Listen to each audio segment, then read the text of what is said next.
What's up, guys? Once again, it is mp4podcast.com, bringing you guys the most interesting video game news that you guys really do need to know about. Now, Nintendo is actually thinking forward after the Wii U and the Nintendo 3DS for their next consoles. And what they're going to be doing is using the same operating system for their home console as for their portable system. Now, I think this is a step in the right direction. They're probably going to be even using a very similar architecture. And there are really good chipsets out there which can be used for a home console experience and also for a mobile experience. As you guys know, the PlayStation 4 and the Xbox One are using the new AMD mobile processors. So, I think the PlayStation 4 and the Xbox One are 8 cores. Now, you probably couldn't get an 8-core processor to work in a portable system the way these are right now. Maybe on a tablet you could, but on a phone right now, or a 3DS or a Vita, maybe you couldn't. I'm not really quite sure. I'm not an engineer, but maybe you would knock it down to 4 or even 2 cores or whatever.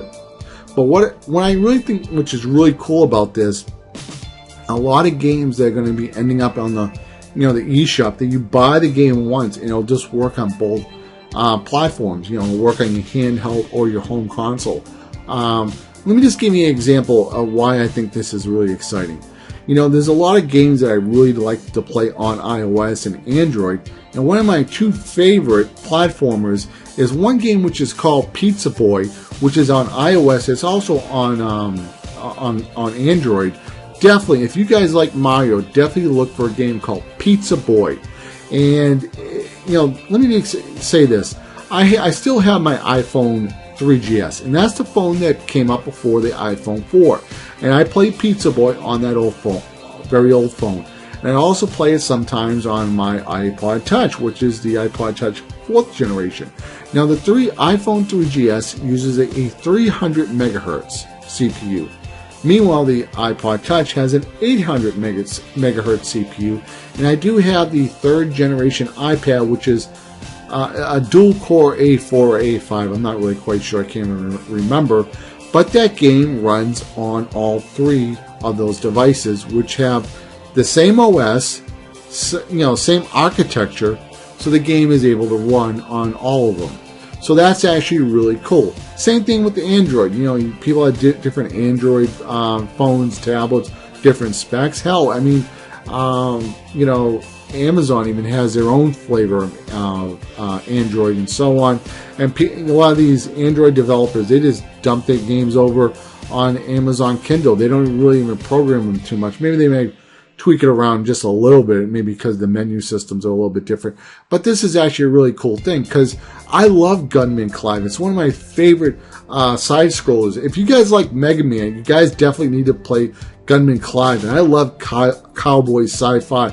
I know a lot of people, don't really talk about cowboy science fiction. But, if you like the old cartoons, Galaxy Rangers, which had nothing to do with the Power Rangers, it was its own thing. And there was Brave Star. I think there's a movie on Netflix with cowboys, science fiction, and other things. But I know I'm getting a little bit off topic, but that Gunman Clive is only on the 3DS.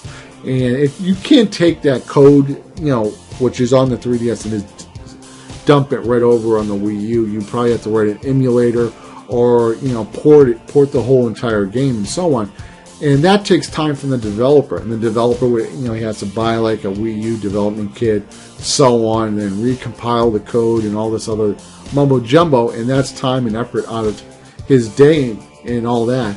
And some developers, they may not have the money to do it. They may be involved in other projects and they can't do it, and so on. So, I kind of feel like I'm left out, because that's one of the games I really want to play on the Wii U. Now, one developer who made another great side-scroller is a game called Mutant's Mud. Mutant's Mud is on the 3DS, and it's also on the Wii U. What sucks about it is, I own the Wii U version, right? I paid $10 for it, but I don't have it on the 3DS. Now, if I want to get the 3DS version, I have to buy it again. On iOS, I buy it once.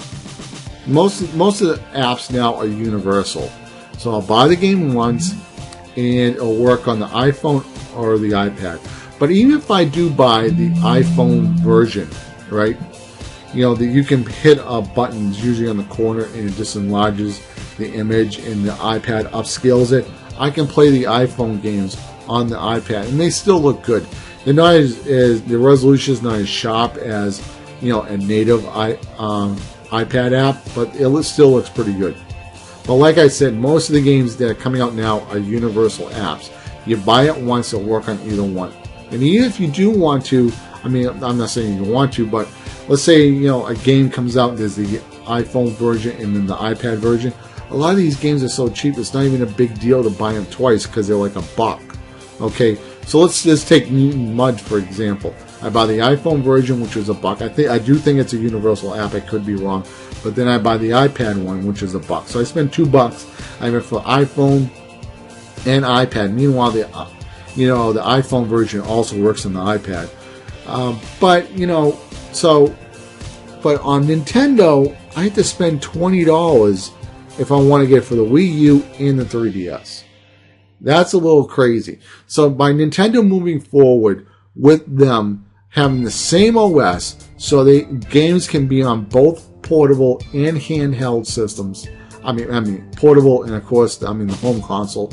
That is a step in the right move for Nintendo, and I hope Nintendo can also make other moves in the right direction as well. And that's just another story for another topic and another day and so on.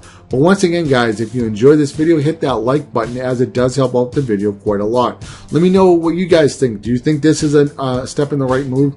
So Nintendo uses the same operating system in both handheld and home console as I do. Also, if you're new to my channel, hit that subscribe button, as I'm always making new videos all the time. Once again, guys, stay safe and keep on gaming.